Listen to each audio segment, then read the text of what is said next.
भगवान की कृपा से, और आपने हमने सबने जन्म जन्मांतरों में किए श्रेष्ठ कर्मों के फल स्वरूप ये सत्संग वेदोपदेश हमको सुनने को मिलते हैं। विभिन्न प्रकार से विद्वान गण हमारे बीच में आते हैं, अपनी ऊहा अपना स्वाध्याय के द्वारा हमें वेदों से चिंतन के मोती निकाल के देते हैं, जो हमारी आत्मा की खुराक होती है। हमारे बीच में आज आचार्य डॉक्टर वीरेंद्र शास्त्री, वीरेंद्र विक्रम जी शास्त्री जी विराजमान है, और आर्य जगत में ही नहीं, विश्व में अनेकों स्थानों पर आपका जाना आना वेदों के प्रचार प्रसार के लिए होता है। तो एक सुधी अधिकारी विद्वान है, और हमारा सौभाग्य है कि आपका प्रवचन हमें सुनने को प्राप्त होगा आज। तो हमारे समस्त जो आप सब बैठे हुए हैं ऑनलाइन और ऑफलाइन, सारे जन बैठे हुए हैं, उन सबका आज के सत्संग में स्वागत है। बड़ी श्रद्धा और भक्ति के साथ हम सब बैठते हैं और आदरणीय आचार्य जी को सुनते हैं। वेद माता वरदान अर्थात आचार्य इस पर हमें 45 से 50 मिनट के लिए हमारे बीच में हुए। आदरणीय आचार्य वीरेंद्र विक्रम शास्त्री, तालियों से उनका स्वागत।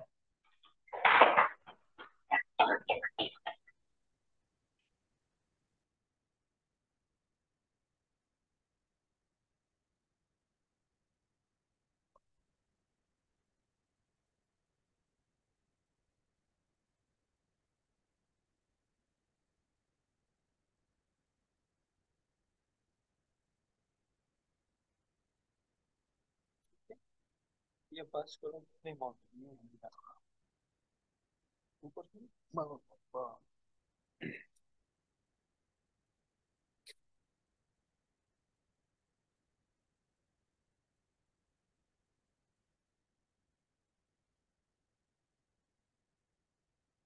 आप सभी से निवेदन है कि एक बार सब मिलकर के परम पावन ओंकार की ध्वनि का नाद लंबे गहरे श्वास के साथ करेंगे। ओम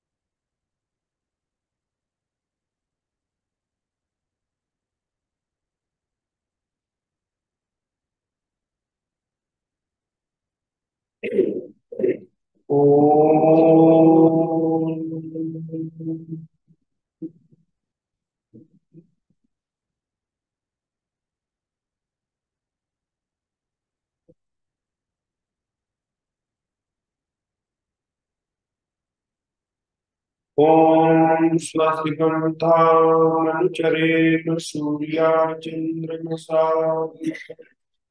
पुनर्दत्ता अग्नता जानता संगमे मही।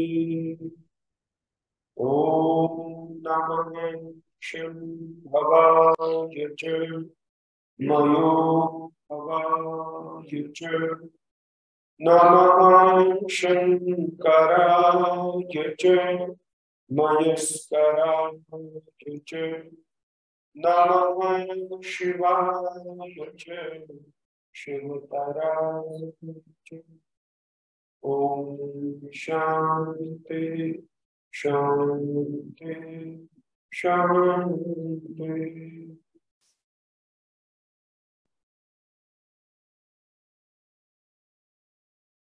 आदर में सम्मान की योग्य वंदनीय मातृशक्ति और हमारे इस कार्यक्रम का जो संचालन बड़ी तकनीक और कुशलता के साथ कर रहे हैं श्री अजय सहगल जी के सुपुत्र श्री अभिनव जी, और हमारी समाज के सुयोग्य विद्वान धर्माचार्य आदरणीय पंडित रामचंद्र शास्त्री जी, आदर के योग्य सभी आर्यजनों, भद्र पुरुषों, बहुत ही उपयुक्त विषय जिसकी अभी घोषणा आचार्य जी ने की।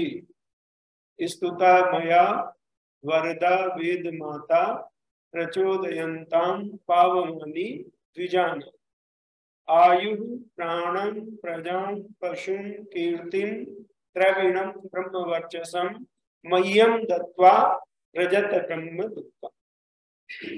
ये बहुत जीवन की दृष्टि से देखें और उसकी सफलता की दृष्टि से देखें तो बहुत ही महत्वपूर्ण मंत्र है, जिसमें कहा गया कि मैं उस परमात्मा की स्तुति करता हूं, मेरे द्वारा उसकी स्तुति की गई है। किसकी? जो परमात्मा वरों के देने वाला है। कैसा है? वरदा। हम मनुष्य लोग क्या दे सकते हैं? हम में किसी के भी पास वरदान देने की शक्ति नहीं है। हम केवल आशीर्वाद दे सकते हैं। अगर अपनी संतानों को, अपने शिष्यों को, प्रियजनों को, ऐसे लोगों को जो पुरुषार्थी हैं, तपस्वी हैं, जो प्रयास कर रहे हैं, तो उनको अपनी शुभकामनाएं प्रेषित करते हैं, अपना आशीष प्रदान करते हैं। वो कितना फलित होगा ये परिस्थिति, समय और उसके प्रारब्ध पर भी निर्भर करता है। पर परमात्मा जो है वो सीधे वरदान देता है और वरदान तत्काल फलित होता है। वरदान में कोई अवकाश नहीं होता। हम तो कहते हैं ना, परमात्मा इस व्यक्ति को स्वस्थ कर दीजिए, परमात्मा इसकी लंबी आयु कर दीजिए, दीर्घायुष्य प्रदान कर दीजिए। प्रार्थनाएं करते हैं कि ये संतानवान हो, ये धनवान हो, ये तेजस्वी बने, वर्चस्वी बने, विद्वान बने। बहुत तरह की हम प्रार्थनाएं करते हुए जो शुभ कामनाएं देते हैं वो क्या बनता है? आशीष बन जाता है, जब बड़े और समर्थ लोगों की ओर से ये बात कही जाती है। वो गुरुजन हो, माता पिता हो या वरिष्ठ जन हो, जो भी इस प्रकार की, या विद्वान, या जो भी आपके मध्य में इस कोटि के व्यक्ति आते हैं, तो वो आशीर्वाद देते हैं। लेकिन परमात्मा किसको कहेंगे कि भाई आप आयु दे दीजिए? वो तो स्वयं वरों का दाता है। हम कहते हैं कि तू है नाथ वरों का दाता, तुझसे सब वर पाते हैं। वो तो सुप्रीम है, उससे बढ़कर तो संसार में और कोई नहीं है। तो वो तो जो देता है आशीर्वाद नहीं, सीधे वरदान देता है, सीधे वो सिद्धि प्रदान कर देता है जीवन में जिसकी आवश्यकता है। तो इसलिए जो इतने सारे वर है जीवन में, हम बहुत सारी हमारी प्राथमिकताएं होती हैं अलग अलग चीजों की, हम सब की महत्वाकांक्षाएं होती हैं, हम सबके मनोरथ हैं, हम कुछ ना कुछ परमात्मा से मांगते रहते हैं। हर व्यक्ति के जीवन में कोई ना कोई ऐसी चीजें होती हैं जिसके लिए वो प्रयासरत रहता है, अपनी प्राथमिकताएं व्यक्ति तय करता है। तो परमेश्वर जो है, जब उसकी कृपा होती है, देखिए दया तो रहती है परमात्मा की सभी पर, सब प्राणियों पर समान भाव से परमात्मा दया करता है, क्योंकि वो दयालु है। लेकिन जो कृपा है परमेश्वर की, वो सब पर नहीं होती। कृपा उसी पर होती है जो उसकी कृपा का पात्र होता है।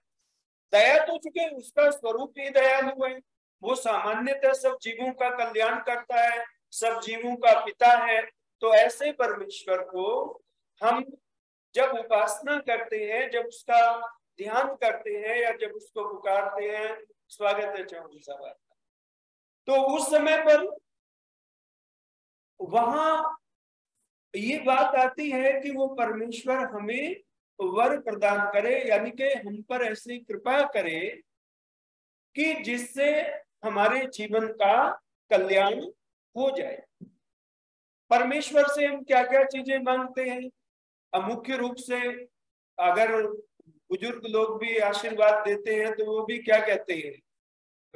सबसे पहले तो आयु का ही आशीर्वाद देते हैं कि तुम दीर्घायु रहो, लंबी उम्र हो। जो सामान्यतः हमारे बुजुर्ग हैं वो भी इस तरह की बहुत सारी बातें अपने आशीषों में कहते हैं, और वो सारी बातें शास्त्रों में जो लोक में परंपरा से चल रही हैं।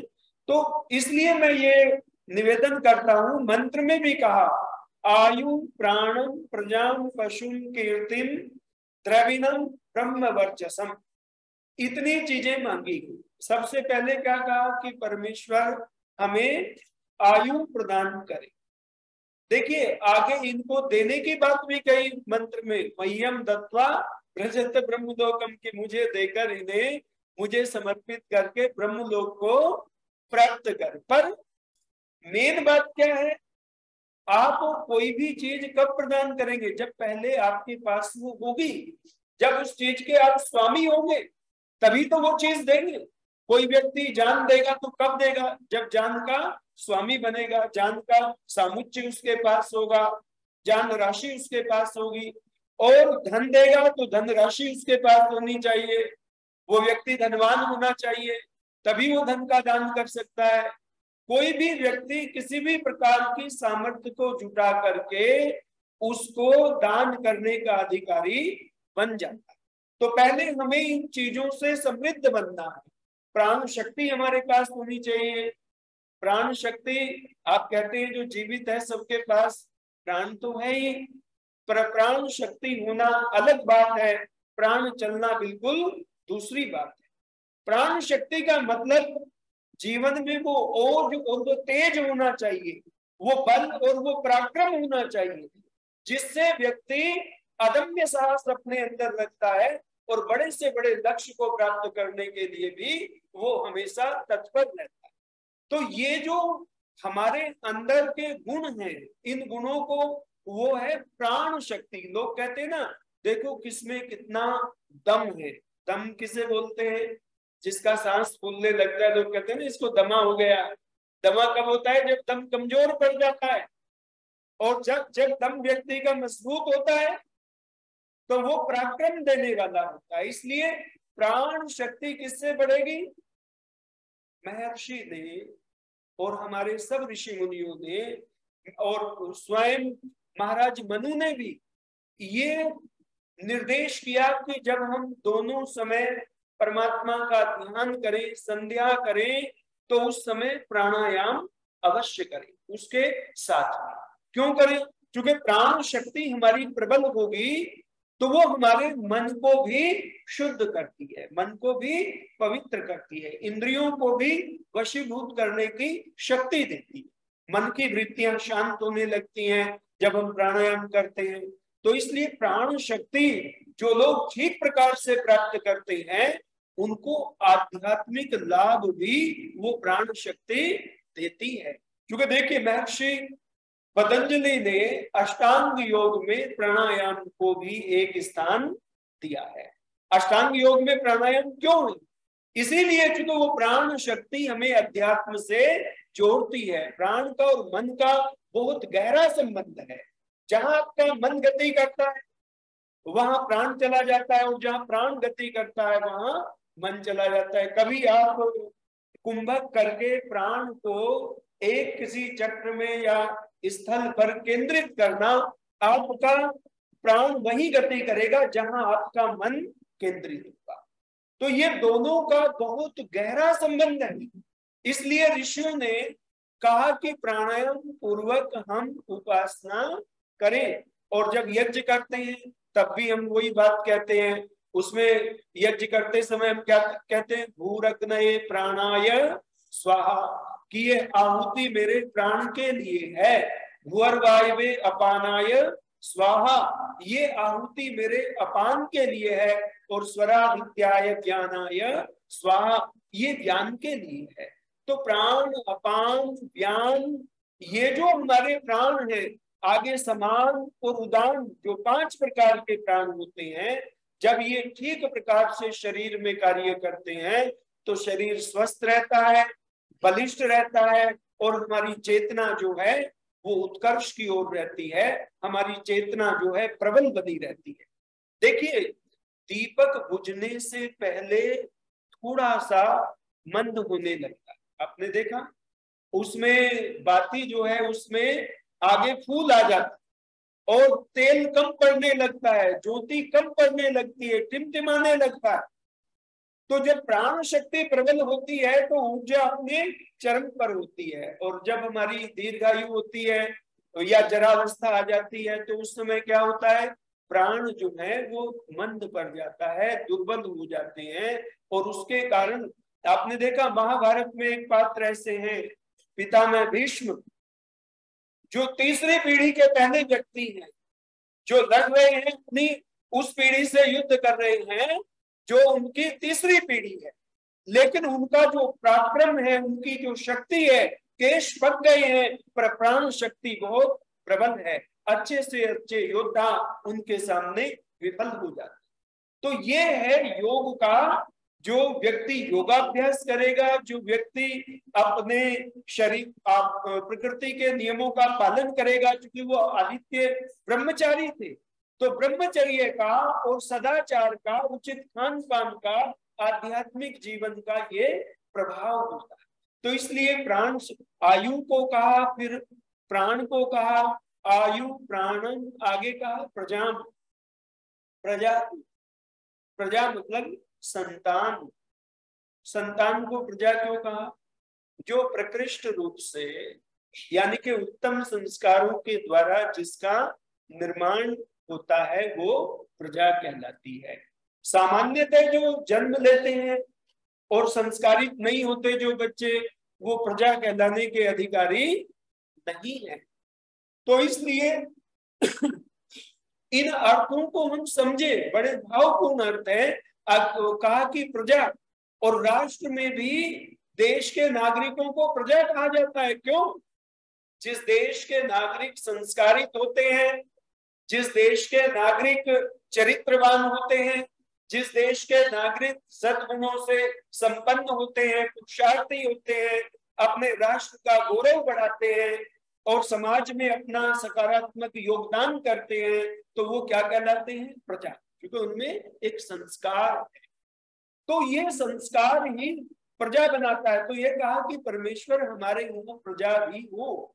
अब आप देखिए, जिनके घरों में संतान नहीं होती, अंततः एक न एक पश्चाताप तो रहता है, अंदर एक अभाव की स्थिति व्यक्ति के जीवन में रहती है, और वो व्यक्ति सोचता है कि मैं शायद अभागा हूं। बहुत सारे लोगों को ये, हालांकि मैं ये मानता हूं कि जीवन इतना महत्वपूर्ण है कि वो किन्हीं चीजों पर, इन चीजों पर, ये उपलब्धियां जीवन में हमें संबल तो देती हैं, हमारे जीवन को संवारती तो है, पूर्णता की ओर तो लेकर जाती है, पर वो जीवन का उद्देश्य अपने आप में इतना महान है, क्योंकि वो मोक्ष की प्राप्ति है, वो ब्रह्म का साक्षात्कार है, जिसमें कहा ब्रजत ब्रह्मलोकम, कि मैं उस ब्रह्मलोक को प्राप्त करूं। तो ये सांसारिक उपलब्धियां वहां बहुत छोटी रह जाती हैं, फिर वहां केवल मेरी प्रजा ही नहीं रह जाती, बाकी प्रजा भी वैसी हो जाती है, वो भी मुझे अपनी प्रजा जैसे ही लगने लगती है। आत्मवत सर्वभूतेषु, क्या महर्षि दयानंद की कोई प्रजा नहीं थी? उन्होंने कभी विवाह नहीं किया, पर वो सबको अपनी संतानगत ही मानते थे। जो पीढ़ी थी, जो जिन पर उनका वात्सल्य था, वो समाज में एक पिता के तुल्य, सन्यासी तो वैसे भी पिता ही होता है, सन्यासी सबका पिता होता है, क्योंकि वो उस भाव से व्यवहार करता है। तो इस प्रकार से आप देखें तो जो ये प्रजा है, प्रजावान बनने का मतलब केवल जो हमारी निज संतान है उसी से मतलब नहीं है। जो कोई अध्यापन करके विद्यार्थियों का जीवन बनाता है, विद्यार्थियों के लिए शिक्षा की व्यवस्था करता है, उनके जीवन का उन्नयन करता है, ऐसे गुरु और ऐसे लोग ही पितृकोटि में आते हैं। कहना पितृत्व तु मंत्रदा, पिता कौन है? जो मंत्र देने वाला, जो विद्या देने वाला है। तो इसलिए यहाँ पर संतान की बात कही गई कि आयु प्राणम प्रजाम, आगे का पशु। पशु क्या है? देखिए, मनुष्य समाज कितना भी प्रगतिशील बन जाए, कितना भी यंत्रीकरण हो जाए, लेकिन पशु जगत जो है वो हमारी नेचर के साथ में, हमारी प्रकृति के साथ में, हमारे पर्यावरण के साथ में और हमारे सारे जनजीवन के साथ में ऐसे जुड़ा है कि उसे अलग करना संभव नहीं है। प्रातःकाल आप दूध लेने जाते हैं, मदर डेयरी पर जाएं और किसी कंपनी का लेकर के आए, तो व्यक्ति की हर घर की आवश्यकता दुग्ध है। बिना गौ के और बिना जो भैंस आदि है उनके आपको दूध की प्राप्ति संभव नहीं है। आप पनीर खाते हैं, आप अच्छे से अच्छे मिष्टान्न का प्रयोग करते हैं, बहुत तरह की डिश बनाते हैं, तो एक दूध है जिससे कितने प्रकार का मक्खन आपको मिलता है, दही आपको मिलती है, बहुत सारे प्रोडक्ट उससे बनते हैं। तो ये सब चीजें किससे प्राप्त हो रही है? पशुओं से। सर्दी आते ही हमारे वस्त्र उनके आ जाते हैं, ऊनी वस्त्र आ जाते हैं, हमारी सर्दी दूर होती है, तो वो भी कहाँ से मिलती है? इतनी बढ़िया से बढ़िया जो क्वालिटी की होती है वो सब भी पशुओं से ही प्राप्त होती है।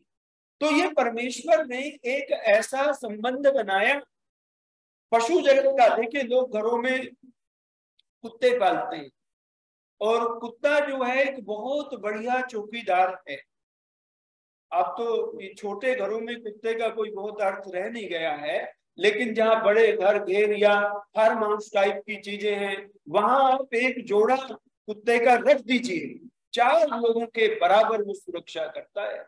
अंतिम समय भी प्राणों पर खेल जाता है, पर अपने स्वामी को हानि नहीं होने देता। ये वफादारी भी है। आज भी सेना हो, पुलिस हो, आज भी वो ऐसे डॉग रखते हैं ट्रेन करके अपने पास में, जो उनको सुरक्षा देने का काम भी करते हैं, भनक पड़ते ही वो अलर्ट भी कर देते हैं, और उनकी गंध घ्राण शक्ति तो प्रबल है ही। बारूद की गंध बहुत जल्दी वो पहचान लेते हैं, विस्फोटकों को पहचानने में मदद करते हैं।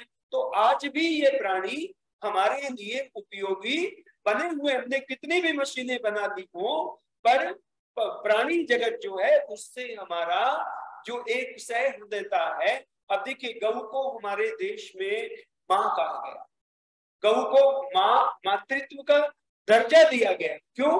प्राणियों से है तो वो पशु ही, हमने पशुओं में भी अपनी संवेदनाओं को जोड़ करके रखा। तो ये एक प्राणी जगत के प्रति जो हमारा सद्भाव है, जो हमारा आदर है, सह अस्तित्व की जो हमारी भावना है, वसुधैव कुटुंबकम का जो विचार है, वो केवल मनुष्यों के लिए नहीं है, वो सारे प्राणी जगत के पर लागू होता है। और परमात्मा ने ये जितने भी प्राणी बनाए हैं, ये इस सृष्टि की यात्रा में अपना योगदान दे रहे हैं। इनका बहुत बड़ा योगदान है। अकेले मनुष्य से सृष्टि नहीं चलती। अगर ये प्राणी समाप्त हो गए तो मनुष्य का अस्तित्व भी बचने वाला नहीं है। तो इसलिए हम सबको अपने पूरे परिवेश की चिंता करनी चाहिए। पशु की बात की, पहले लोगों को शर्म नहीं आती थी इस बात में, अगर वो गाय को चारा कर दें या गाय का दूध निकाल लें, और आज की पीढ़ी उस बात में शर्म करती है। मैं कहता हूँ हमारे यहाँ तो योगेश्वर भगवान कृष्ण जिनका अभी जन्मदिन सारी दुनिया मनाएगी, जन्माष्टमी आने वाली है, तो वो गोपाल कहे जाते हैं, जो गौ का पालन करते हैं। उनको वहां ग्वाल भी कहा, यानी कि जो गौओं से इतना प्रेम करते हैं। और सुभद्रा जो उनकी बहन है, आप देखिए जब उनका विवाह हुआ और वो हस्तिनापुर में आई, तो महाभारत पढ़िए, वो गोपी के वस्त्रों में, गोपी के वेश में गई, यानी कि ये एक गौरव था। इन चीजों में हम शर्म नहीं मानते थे, पर आज क्या है, आज हम समझते हैं कि भाई गोबर जो है, गाय गोबर देती है, पहले तो गोबर से भी हम अपने चौका जो है वो लगाते थे और वहीं बैठ करके उसमें खाना खाते थे। वो शुद्धि का एक बहुत बड़ा कारण माना जाता था, भूमि को शुद्ध करने का। तो ये पशु की बात यहाँ इसलिए कही है कि पशु भी हमारे जीवन के लिए आवश्यक है। प्रजा वो पशु वो गाय नहीं, उसमें घोड़ा भी है, उसमें और दूसरे पशु पक्षी भी हैं जो हमारे लिए उपयोगी हैं। फिर कहा प्रजाम पशुम कीर्ति, और हमें वो परमेश्वर क्या दे, कीर्ति दे। आप कहते हैं ना यशस्वी भव, आप भी लोगों को क्या देते हो, आशीर्वाद देते हो। पर परमात्मा तो सीधे वरदान दे देता है। जिसको यशस्वी बनाना होता है ना, वो उसके यश का विस्तार बहुत तीव्रता से करते। परमात्मा का जब वरदान मिलता है तो वहां तो सारे आशीर्वाद जो है फेल हो जाते हैं। आशीर्वाद की कोई स्पीड नहीं है उसके सामने। तो इसलिए मैं ये बात कहना चाहता हूं कि हम ये भगवान से इन सारी चीजों को मांग रहे हैं कि वो हमें दे, और जब हम इनसे संयुक्त होकर के सामर्थ्यवान, सुखी, समृद्ध और आनंदित जीवन हमारा बने, तो फिर क्या कहा कि इन सब कर्मों का फल परमात्मा को समर्पित कर दे। परमात्मा मह्यम दत्वा प्रदत्त ब्रह्मलोकम, और ब्रह्मलोक को प्राप्त करे। ब्रह्मलोक यानी के परमानंद जो धाम है परमेश्वर का, उसको प्राप्त करे। अब यहाँ का स्तुता मया वरदा वेद माता। अब समझने की बात है कि ये वेद माता कौन है। वेद माता किसको कहा? कई विद्वानों ने गायत्री पर घटाया कि भाई ये जो गायत्री है ये वेद माता है। पर गायत्री जो मंत्र है वो तो स्वयं वेद का एक मंत्र है, पूरे वेद का। मतलब अकेले आप उसको ये कहें कि पूरे वेद की माता है। वेद माता स्वयं परमेश्वर है, जिससे वेद प्रकट होता है। क्योंकि वेद क्या है? विद जाने, विद विचार नहीं।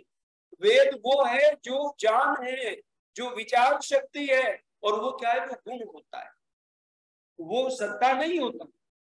जान जो है अपने आप में कोई सत्ता नहीं है, बल्कि वो गुण है चेतन का। दो चेतन सत्ताएं हैं, एक तो परमेश्वर है, दूसरा जीवात्मा है। जीवात्मा के पास अल्प ज्ञान है और परमेश्वर के पास कैसा ज्ञान है? उसका ज्ञान अनंत है, क्योंकि वो सर्वज्ञ कहा जाता है। तो सर्वज्ञ परमात्मा जो है वो इस वेद का स्वामी है, इस वेद की मां है, जननी है, जिसने इस वेद को प्रकट किया है। उसी से सारे वेद प्रकट होते। क्योंकि देखिए बिना जानी के जान का अस्तित्व नहीं हो सकता। जानी चाहिए तभी तो जान होगा। और जानी या तो जीवात्मा या परमात्मा। जीवात्मा का उतना सामर्थ्य नहीं है, तो सीधे सीधे वेद माता किसको कहा? कोई जीवात्मा वेद माता नहीं बन सकता। वेद माता तो केवल और केवल वो परमेश्वर ही है, जो जिसमें सारी विद्याएं है, जो सारी विद्याओं का स्वामी है। कहा ना कि वेद सब सत्य विद्याओं का पुस्तक है। तो उस वेद का उद्गम कहां से हुआ? परमेश्वर के अंदर से ही वो वेद प्रकट हुआ। वेद का मतलब आप ये पुस्तकें मत समझ लेना, ये तो प्रतीकात्मक है। जो पुस्तकों में हमने लिया, वेद तो मूलतः ज्ञान है। कोई भी लिपि आएगी, अक्षर आएगा, तो वो तो प्रतीकों के लिए है, ताकि वो हमारे अंदर उस भाव को प्रकट कर सके, उद्बुद्ध कर सके उस विचार। पर जो मूल रूप से ज्ञान है वो अमूर्त होता है, वो कोई साकार नहीं होता ज्ञान। क्योंकि जैसे परमात्मा अमूर्त है, वैसे ही उसका ज्ञान भी अमूर्त है। ज्ञान निराकार होता है, ज्ञान का कोई आकार नहीं होता। इसलिए हमें ये बात समझने की आवश्यकता है कि वो परमेश्वर जो है वही स्वयं वेद माता है। और गायत्री मंत्र में भी भूर्भुवः स्वः और भर्गः और देवस्य जो शब्द आया है वो परमेश्वर के ही अर्थ में है। अगर गायत्री पर भी घटाओगे तो वहां परमात्मा के ऊपर ये चीजें घटित हो रही। तो इसलिए यहाँ पर क्या मह्यम दत्वा, इन चीजों का जो, जैसे कीर्ति से जो व्यक्ति को गौरव मिलता है, सुखानुभूति होती है, धन द्रविणम जो धन से उसको सुख मिलता है, उसको गौरवानुभूति होती है। ब्रह्म वर्चस्व, ब्रह्म वर्चस्व बहुत बड़ी चीज है। ब्रह्म तेज जिसको कहा जाता है, जिसको प्राप्त करके व्यक्ति संसार में सबसे ऊंचा उठ जाता है। ब्रह्म वर्चस्व आत्मा में आ जाए, ब्रह्म तेज आ जाए तो क्या कहा जानते हो? तो शास्त्रकारों ने कहा आत्मार्थे पृथ्वी तजे। आत्म गरिमा जब व्यक्ति को प्राप्त होती है तो सारी पृथ्वी का साम्राज्य भी उसके सामने फीका पड़ जाता। आत्म वर्चस्व ये ब्रह्म वर्चस्व है, जो ब्रह्म ज्ञान है, जो परमात्मा का ज्ञान है, जो आत्मा के अंदर जो तेज उत्पन्न होता है तो परमात्मा के ज्ञान से वो क्या है? ब्रह्म वर्चस्व है। हम सब ब्रह्म वर्चस्व बने तो ये क्या कहा? पावमानी द्विजानाम, ये द्विजों को पवित्र करने वाली है। अब ये द्विज कौन है ये समझने की बात है। द्विज केवल ब्राह्मण के लिए प्रयोग नहीं हुआ। द्विज में 3 वर्ण आते हैं, जिसमें ब्राह्मण, क्षत्रिय और वैश्य, ये तीनों द्विज में आते हैं। क्यों आते हैं? क्योंकि द्विज का अर्थ है द्विजन्मा, जिसके 2 जन्म हुए। पहला जन्म तो हम सबका माँ के उदर से होता है और दूसरा जन्म हमारा गुरु के उदर से होता है, गुरु के गर्भ से होता है। वेद मंत्र में तो सीधे कहा कि आचार्य जो है ब्रह्मचारी को अपने गर्भ में रखता है। ये बिल्कुल सीधे, ये पूरा सूक्त का सूक्त है जिसमें इस बात का अथर्ववेद में वर्णन है। तो ये क्यों कहा? जैसे माँ गर्भ की रक्षा करती है, आप देखिए माँ रक्षा करती है और जितनी तीव्र गति से उसकी वृद्धि होती है, तो कहा कि वैसे गुरु का जो अंतेवासी शिष्य है, गुरु भी उसकी सर्वत्र चारों तरफ से उसके चरित्र की रक्षा करता है, उसके हर प्रकार से उसको सुरक्षा कवच दे करके उसका शारीरिक, आत्मिक और बौद्धिक विकास करता है। तो यहां पर कहा कि द्विजा नाम, जो द्विज हैं यानी कि जिन्होंने गुरु के द्वारा भी, एक विद्या के द्वारा भी एक नया जन्म प्राप्त किया है, ऐसे लोग। तो वो कौन लोग हैं? उसमें ब्राह्मण आता है, उसमें क्षत्रिय आता है और उसमें वैश्य आता है। इन्हीं ये 3 ही क्या करते हैं? यज्ञोपवीत धारण करते हैं। इन तीनों को ही यज्ञोपवीत का अधिकार है। क्यों? चूंकि विद्या का चिन्ह है। आप बेपढ़े लिखे मूर्ख और ऐसे व्यक्ति को ये चिन्ह नहीं दे सकते, फिर क्या अंतर रहेगा? अगर सब विद्या का, अब सब लोग जो हैं वो यहाँ कोई जो, जैसे मान लिया आपके थाने का SHO है यहाँ डिफेंस कॉलोनी का, तो वही तो स्टार लगा सकता है। सब लोग स्टार लगाने के अधिकारी नहीं। सेना में अलग अलग रैंक के हिसाब से स्टार लगते हैं, पुलिस में लगते हैं, अर्धसैनिक बलों में सब में लगते हैं। तो वो क्यों लगाए जाते हैं? उनकी योग्यता और जो पद बोध है, जो दायित्व बोध है, उसको प्रकट करने के लिए पूछना नहीं पड़ता, देखने से पता चल जाता है कि ये किस रैंक का और किस पद पर आसीन व्यक्ति है, इसका ओहदा क्या है, आपको देखने से ही मालूम होता है। तो ये विद्या का चिन्ह है। जो यज्ञोपवीत है ये भी देखने से ही पता चल जाता है कि ये व्यक्ति द्विज है, या तो ये ब्राह्मण होगा, या ये क्षत्रिय होगा, या ये वैश्य होगा। क्यों है? ये व्रत सूत्र भी कहा जाता है, क्योंकि ये तीनों व्रतधारी होते हैं। व्रत मतलब अपने अपने कर्तव्य को पालन करने का ये व्रत लेते हैं, प्रतिज्ञा करते हैं। एक कहता है कि मैं अज्ञान को दूर करने के लिए, अविद्या को दूर करने के लिए सन्नद्ध हूँ। दूसरा कहता है कि मैं अन्याय को दूर करने के लिए सन्नद्ध हूँ, अन्याय नहीं होने दूंगा, सुरक्षा कवच दूंगा। तीसरा कहता है कि मैं अभाव को दूर करने के लिए सन्नद्ध हूँ, पूरी तरह से तत्पर हूँ। तो ये तीनों तो व्रतधारी हुए, और जो इन 3 व्रतों में से कोई एक व्रत लेने का सामर्थ्य नहीं जुटा पाया, उतना कौशल प्राप्त नहीं कर पाया, तो ऋषियों ने कहा कि वो इन तीनों में से किसी एक का सहयोगी बनकर के उसको अपना सेवाएं प्रदान करें। लेकिन वो अछूत नहीं है, ये समझने की बात। महर्षि मनु ने बड़ा स्पष्ट कहा, उन्होंने कहा शूद्रो ब्रह्मणे तामेति ब्रह्मणश्चैति शूद्रताम क्षत्रिय जातमेवन्तु विद्याद् वैश्यास् तथैव च। वो कहते हैं कि वो कोई अस्पृश्य नहीं है, वो कहते हैं कि शूद्र भी अगर विद्या को प्राप्त कर ले या उसके घर में कोई उत्पन्न बच्चा जो है वो विद्या को प्राप्त करके सुभूषित हो तो वो भी ब्राह्मण हो सकता है।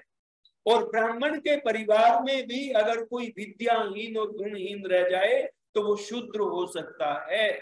ये मनु महाराज कह रहे, आज नहीं सृष्टि के आदि में कह रहे। और बोले क्षत्रिय और वैश्य की भी स्थिति उसी प्रकार की है। आदरणीय आनंद चौहान जी हमारे मध्य में उपस्थित हुए, आपका स्वागत। तो ये जो व्यवस्था है, तो ये इन तीनों को क्या कहा, इन तीनों के लिए एक शब्द प्रयोग हुआ द्विज, कि ये कौन है, तीन द्विज है। तो इन तीनों के लिए का पावमानी द्विजानाम, इन तीनों को ये पवित्र करने वाली है। कौन, वेद माता। ये इनको पवित्रता, जो पवित्रता तो व्रतों से ही आती है। अगर आपके जीवन में कोई मर्यादा नहीं है, कोई व्रत नहीं है, कोई नियम नहीं है, कोई श्रेष्ठ और उच्च आचरण नहीं है, तो फिर जीवन की गरिमा समाप्त हो जाती है। तो इन्होंने व्रत लिया ना तीनों ने, जो द्विज कोटि के, तो इसीलिए कहा पावमानी द्विजानाम, कि ये इनको पवित्र करने वाली है। और हम कहते हैं दुरितानी परास्वय यद्भद्रम तन्नास्वय, ये जो भद्र है यही तो पवित्र करता है, और दुरिति तो हमें दूषित करता है। कहीं से जरूरत नहीं पड़ती। अभी प्रातःकाल आप कपड़े पहनते हैं, शाम होते होते फिर गंदे हो जाते हैं। प्रातःकाल स्नान करते हैं, शाम होते होते फिर मलिनता आ जाती है। घरों में भी रोज सफाई करते हैं, तो दुर्गुण तो अपने आप आते हैं।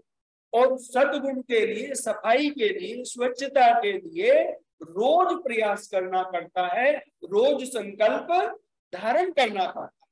तो ये जो संकल्प है, जो व्रत है, ये ही उसको पवित्र बनाता है द्विजों को।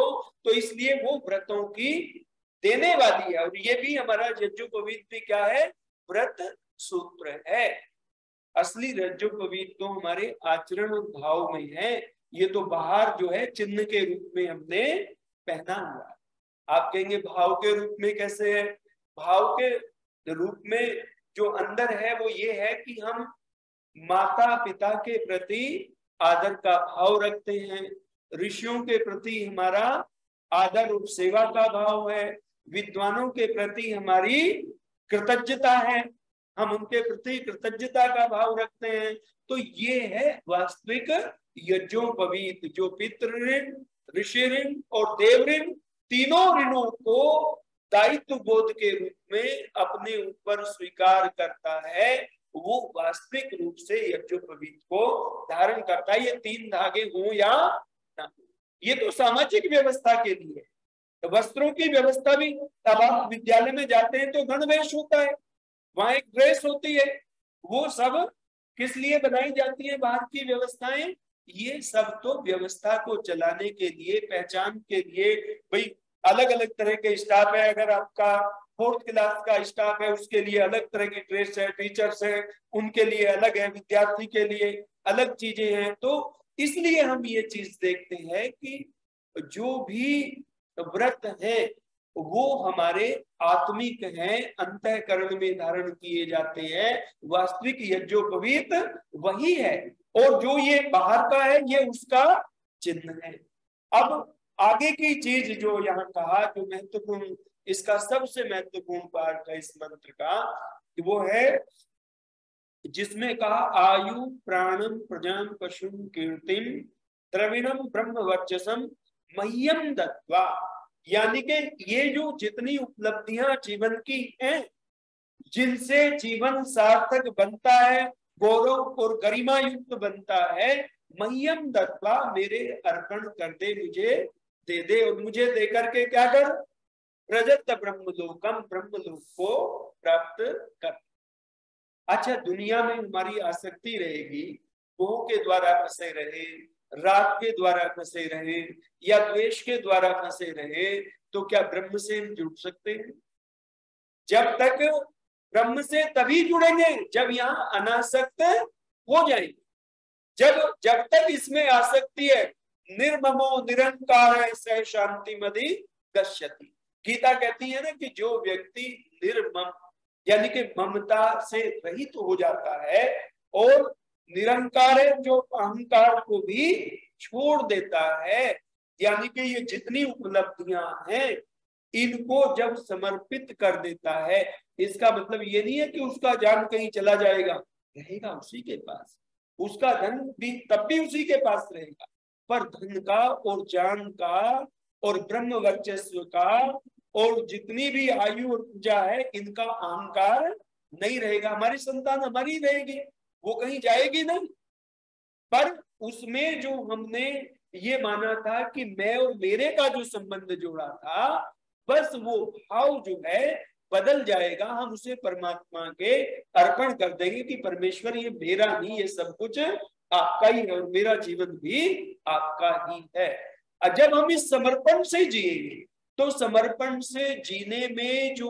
आनंद है, समर्पण से जीने में जो व्यक्ति को एक आत्मानुभूति प्राप्त होती है, वहां पर जो उसे दिव्यता प्राप्त होती है, वो राग और मोह के जीवन में, आसक्ति के जीवन में वो अनुभूति कभी भी प्राप्त नहीं हो सकती।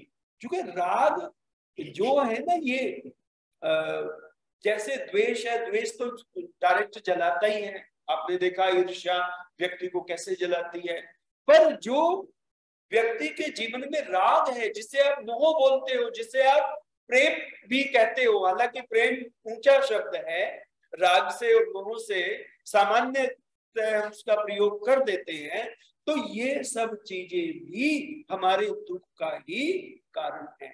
आप कहेंगे कि भाई राग से और मोह से कैसे दुख होता है, ये तो पता है सबको कि ईर्ष्या से, द्वेष से दुख होता है, उससे तो हमारा मन और हृदय जलने लगता है। पर राग से इसलिए दुख होता है क्योंकि राग बांधता है।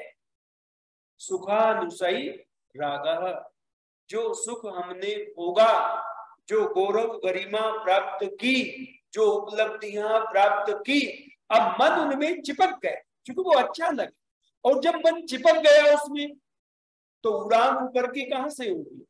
इससे भी आगे कोई जहां है, मतलब प्रजत ब्रह्मलोकम, वो ब्रह्मलोक कहते हैं ना कि पहले तो मधुसिक्त भ्रमर के पंख नहीं खुलते हैं, जो घोड़ा मधु को पाने के लिए कमल पर जाता है, दूसरे फूलों पर जाता है और वहां से मकरंद प्राप्त करता है, तो कहते हैं कि अगर वो उसमें भीग जाए, पीने तक तो ठीक है, अगर वो उसमें लिप्त हो जाए, उसके पंख उसमें भीग जाए, तो फिर उसकी उड़ान जो है वो नहीं पाती। आप कोई भी मधुमक्खी देख लीजिएगा जो उसमें डूब जाती है पानी में नहीं, जो उसमें शहद में चिपक जाती है, कई बार शहद निकालते थे तो हमने देखा वो मधुमक्खी फिर उड़ नहीं पाती।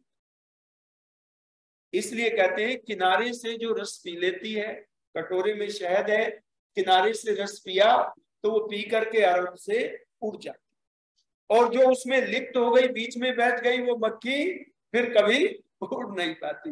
तो भ्रमर के लिए कहा कि भ्रमर थोड़ा शक्तिशाली होता है। दिनकर जी लिखते हैं, पहले तो मधुसिक्त भ्रमर के पंख नहीं खुलते, और खुले भी तो उड़ान आधी ही रह जाती है, नीचे उसे खींच लेता है आकर्षण मधुबन का।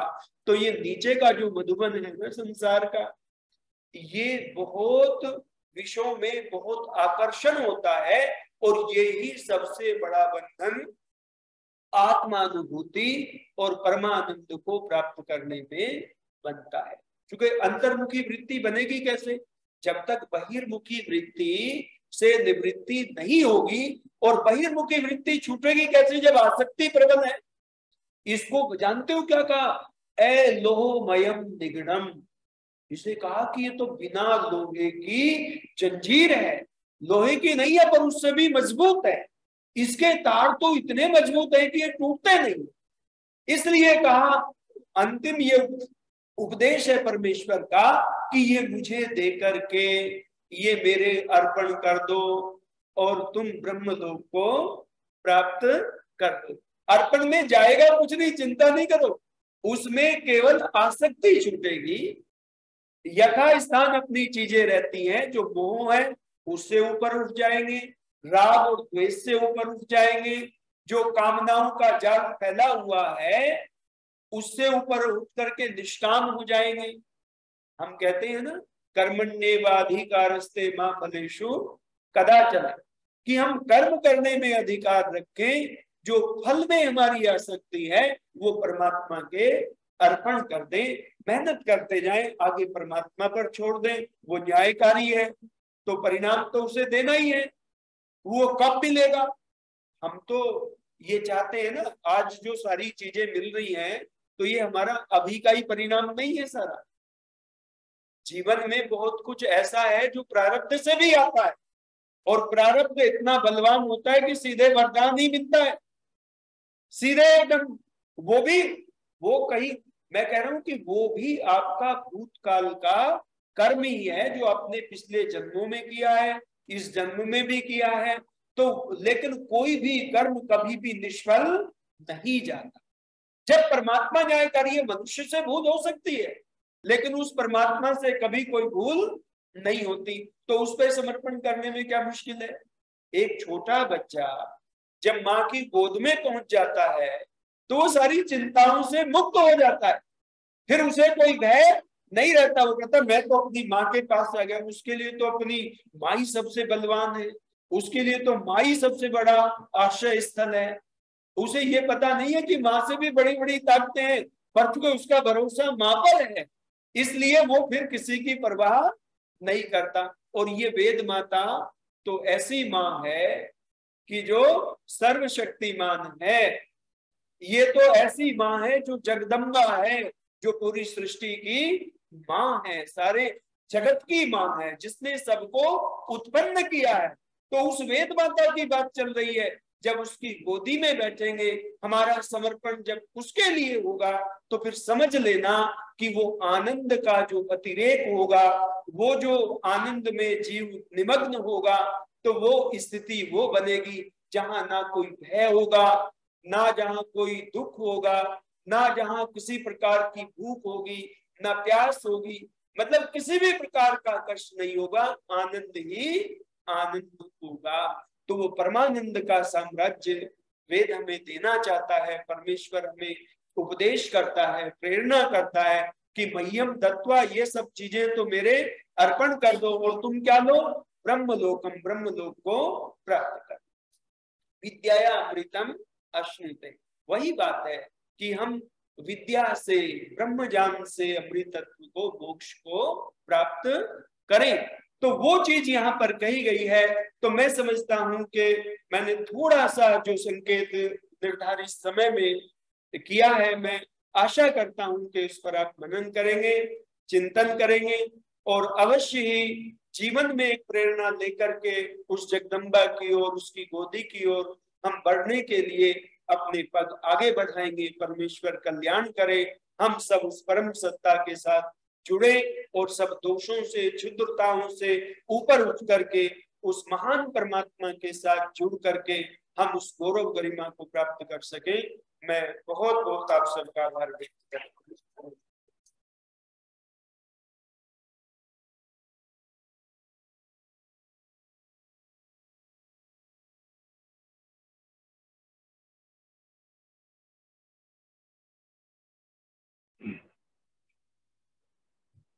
ओम ओम ओम। स्तुता मया वरदा वेद माता। बहुत ही प्रिय मंत्र और बहुत ही उत्तम विचार पूज्याचार्य जी दे रहे थे कि वो वरदा परमात्मा हमें वरदान देती है और उसके वरदान अनंत है। ऐसी ऊहा, ऐसी शक्ति, ऐसे विचार हमारे अंदर आए कि हम उनको वरदानों को समझें और निश्चित ये माने कि फिर सब उसी का है, हमारा नहीं। और जब उसका है ये मानेंगे तो हमारे अंदर से जो ईगो है, अहंकार है, ये खत्म हो जाएगा और हमारा जीवन सरल, सफल और कल्याणकारी बन जाएगा। बहुत ही अच्छे विचार पूज्याचार्य जी ने दिए, उनका आर्य समाज की तरफ से बहुत बहुत आभार प्रकट करते हैं उनके विचार। आज हमारे बहुत ही प्रिय श्री अचल चौहान साहब का जन्मोत्सव है, उस उपलक्ष्य में 30 तारीख को ढाले का नाम आज आशीर्वाद दे रहे हैं। सुपुत्र श्रीमती रेणु चौहान जी और श्री अरुण चौहान साहब, जिनका बचपन से लेकर के सारा जीवन यज्ञ में रहा है और सारे जीवन रहेगा। सुन रहे थे आप, कुछ ऐसी परिपाटियां होती हैं जो परिपाटियां हमें सूत्र से बांध देती हैं और फिर नेचुरल हमारी उन्नति होती है। इसलिए कहते हैं रघुकुल क्या रीत क्या थी, रीत थी वैदिक रीत। उस वैदिक रीति को भी अपने जीवन में यज्ञ से, सत्संग से, वेद से जुड़े हुए हैं, परंपरा से। आयुष्मान अचल जी के लिए हम आशीर्वाद दे रहे हैं। और दूसरे हमारे कर्नल चौहान जी, ये पुत्र श्रीमती ज्योति चौहान जी और श्री संजय चौहान जी, ये यूके से, हाँ, हिंदू हिंदी के पौत्र हैं, तो यूके में रहते हैं। उनके लिए हम आशीष देते हैं और आप सबकी तरफ से मैं वेद के मंत्रों के द्वारा उनकी सताइश की कामना करता हूँ, उत्तम स्वास्थ्य की कामना करता हूँ, सुख समृद्धि की कामना करता हूँ। उतिष्ठ ब्रह्मणस्पते देवान यज्ञेन बोधय आयु प्राणं प्रजा पशुं कीर्तिं यजमानं च वर्धय स्वस्ति पंथा मनुचरेमा सूर्या चंद्रमसा विवा पुनर्दता घनता जानता संगमे मही उत्तिष्ठ ब्रह्मणस्पते देवान यज्ञेन बोधय तच्चक्षुर्देवहितं पुरस्ता शुक्रं चरत पश्येम शरदा शतं जीवेम शरदा शतं शृणुयाम शरदा शतं प्रप्रवाम शरदा शतमधीनास्याम शरदा शतं भूयश्च शरदा शता। आप सब जैसे आचार्य जी से सुन रहे थे कि हम इन वेद वचनों में आयुष्मान अचल जी के लिए और आयुष्मान कर्नल चौहान जी के लिए आशीष वचन दे रहे हैं कि आपका जीवन शतायु पर्यंत सुख से, आनंद से, उत्साह से, उत्कर्ष से और कीर्ति से परिपूर्ण है। इस दिवस पर आप लॉन्ग लाइफ तक एक अच्छी प्रेरणा लेते रहें और जीवन आपको अपने लिए, आपकी फैमिली के लिए, आपके समाज के लिए और सारे देश के लिए आपका जीवन कल्याणकारी हो, मंगलमय हो। हमारी बहुत बहुत शुभकामना, मंगल कामना आपको और आपके परिवार। हम सब विदित करते हैं। ओम स्वस्ति, ओम स्वस्ति, ओम स्वस्ति। ओम द्यौ शान्तिरन्तरिक्षं शान्तिः पृथिवी शान्तिरापाः शान्तिः रोषधया शान्तिः वनस्पतयः शान्तिर्विश्वे देवाः शान्तिः ब्रह्म शान्ति सर्वं शान्तिः शान्तिरेव शान्ति सामा शान्तिरेधि। ओम शान्तिः शान्तिः शान्तिः। और आज का जो प्रसाद प्राप्त करेंगे वो हमारा प्रसाद है आचार्य अनीता जी की तरफ से और श्री जयदीप जी की तरफ से आज का प्रसाद है। उनके परिवार के लिए हम सुखमय लंबी आयु और सुख समृद्धि की कामना करते हैं। उनका यज्ञ में, हाँ जी।